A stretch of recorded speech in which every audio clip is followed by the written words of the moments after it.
So here's the bus. I think my dad is probably driving the bus, and Bliss might be getting dropped off. My niece, no. And there they go. There's all the school kids.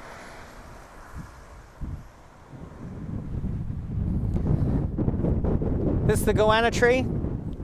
We'd stand at the bus stop waiting for the bus, and goannas would live under the tree. This was our school bus stop. We catch the bus every single day, and it's still running to this day. My dad now drives the bus.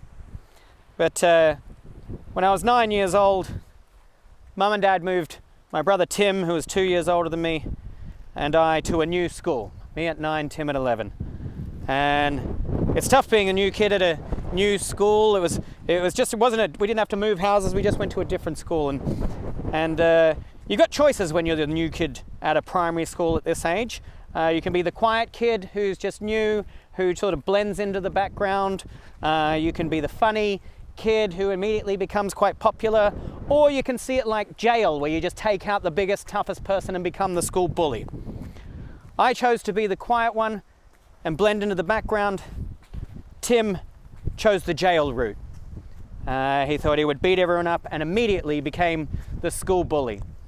Tim's main bullying tactic, which I got bullied by him as well. There was no favoritism for family. I was bullied just like every other kid at school. And one of his main things he used to do is like to sneak up behind us and put his dick in our ear. That was one of his main practical jokes that he would play.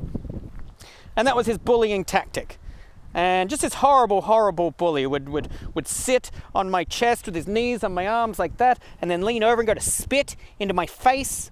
And then just before it hits you in the face, they suck it back up again. Traumatic stuff. And a lot of this would happen right here at our school bus before and after school. So at 9 years old, new school, Tim became the school bully. And I didn't know what to do. All the kids, they wanted to fight him, they hated him. But they couldn't really fight him because he's obviously a bit of a psycho, and no one wants a dick in their ear more than once. And so they did the next best thing.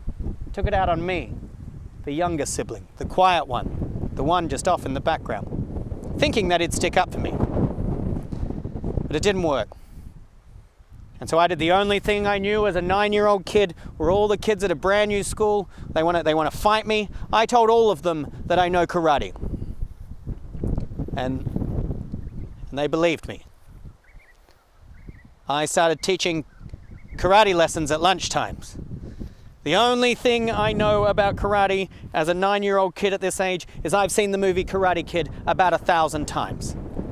And I start teaching these lessons. I only know 3 moves: the crane, the elbow punch, and sweeping the legs. They're the only 3 moves that I know from the movie Karate Kid.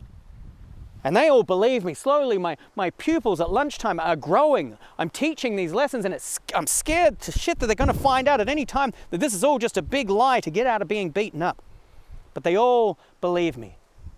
And I don't know what to do. Tim is running around putting his dick in people's ears, being the school bully. All the kids, I'm teaching the crane and the elbow punch are going to find out I know no other moves than that. And every day after school, I'll get off the school bus and I'll sprint down the driveway so I can at least get into the lounge room, put Karate Kid in the VHS player, and find some more moves that are different to the crane, the elbow punch, and sweeping the legs. There's fucking nothing else in that movie. Unless you can catch flies with chopsticks, that is all that is in that movie. But at least I can get to that inspirational ending where Daniel's son in Karate Kid, he beats up his bully and wins over the whole town as a new kid in the town. At least I can get to that ending that'll give me the inspiration to keep this lie going. Every day I do this, run home, put Karate Kid on to try and learn something else.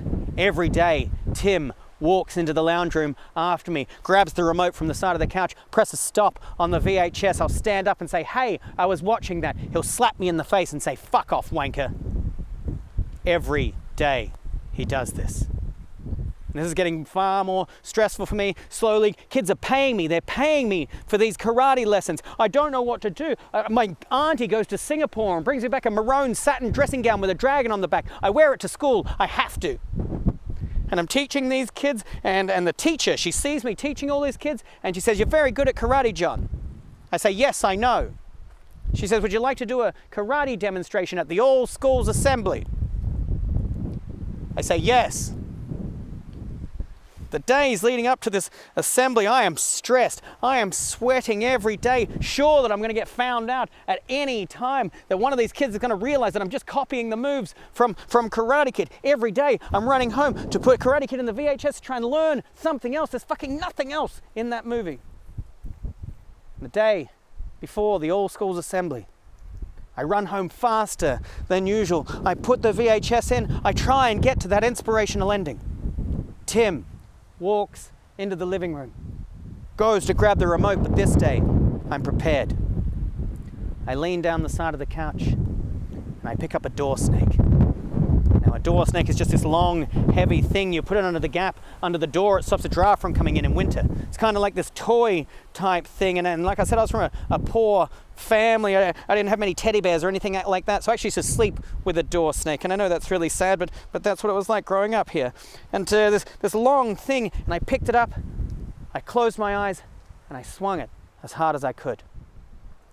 Sure enough, when I opened my eyes, Tim was gone. He was knocked out cold on the ground in front of me. Blood was streaming from his nose and he was doing that twitchy thing. And I'm a 9-year-old kid. I think I've killed him. I start screaming, I've killed Tim, I've killed Tim, I finally killed Tim, I've killed Tim, I've killed Tim. And my mum hears my scream. She comes running into the living room, sees Tim on the ground twitching, blood streaming from his nose. And she says, what did you do, John? I said, I hit him with the door snake, Mum. I didn't know I was going to kill him, Mum. I didn't know I was going to kill him, Mum. I told all the kids at school that I know karate. I hit him with the door snake. He keeps coming in, takes the remote every day. He puts his dick in everyone's ears, Mum. He's a school bully. All the kids believe me. I'm going to do a show at the all schools assembly. The teacher, she wants me to do it. It's tomorrow. I hate him. I hate him. I hate him. And my mum picks Tim up, carries him. This is what we do in the farm. Picks him up. Picks him up. That's what you do in the farm. Wave. Picks him up, takes him to the car, puts him in the back seat of the car, and takes him to hospital. He comes back about 2 hours later. Bandages surrounding his head, blood coming through on these little specks in the bandage where his nose is. He's got a badly broken nose and 2 big black eyes. And both my parents work, so the next day Tim has to go to school. We're standing in this very spot waiting for the bus. As the bus pulls up, we get on the bus, a hush goes over the entire school bus as Tim gets on with these giant bandages around his head, because he is everybody's bully. And we go to school in silence. And finally, before we get off the school bus, one of the kids just says to Tim, what happened? And Tim turns to this kid and says, John did this to me. And the legend of me knowing karate grows.